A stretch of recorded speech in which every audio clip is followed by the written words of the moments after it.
આગળ સમાચારમાં વાત કરીએ તો રાજકોટથી સમાચાર પ્રાપ્ત થયા છે। તો રાજકોટથી સમાચાર કહી શકાય કે કોંગ્રેસના ઉમેદવાર સામે ફરિયાદની રજૂઆત કરવામાં આવી છે।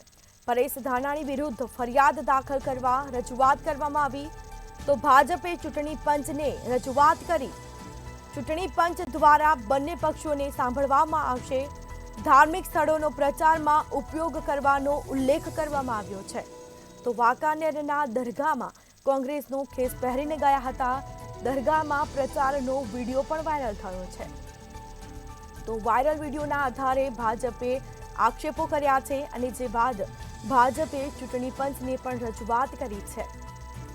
તો સમાચાર પ્રાપ્ત થયા છે રાજકોટમાં કોંગ્રેસના ઉમેદવાર સામે ફરિયાદની રજૂઆત કરવામાં આવી છે। ભાજપ દ્વારા આક્ષેપો કરવામાં આવ્યા છે।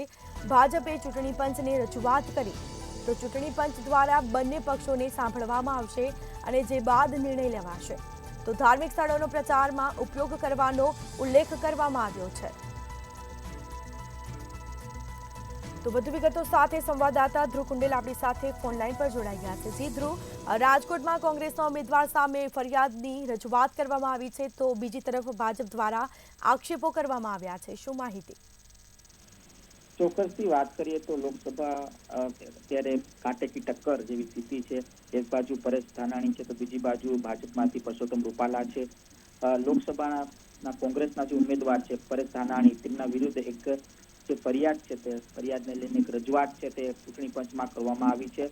ભાજપે ચૂંટણી પંચને રજૂઆત કરતા જણાવ્યું છે કે પરેશ ધાનાણી ધાર્મિક સ્થળો ઉપર પ્રચાર કરે છે, એટલે આને લઈને ક્યાંક વાંધો ઉપાડ્યો છે। વાંકાનેરમાં દરગાહમાં તેઓ પહોંચ્યા હતા, કમળના નિશાનનો જે કેસ છે તેઓ પહેર્યો હતો। આ પ્રકારનું જે રજૂઆતમાં ઉલ્લેખ કરવામાં આવ્યો છે અને પ્રચાર કોઈ પણ પ્રકારમાં ધાર્મિક સ્થળો પર ન થવું જોઈએ એવી પણ ક્યાંક રજૂઆત છે તે તેમના તરફથી કરવામાં આવી છે।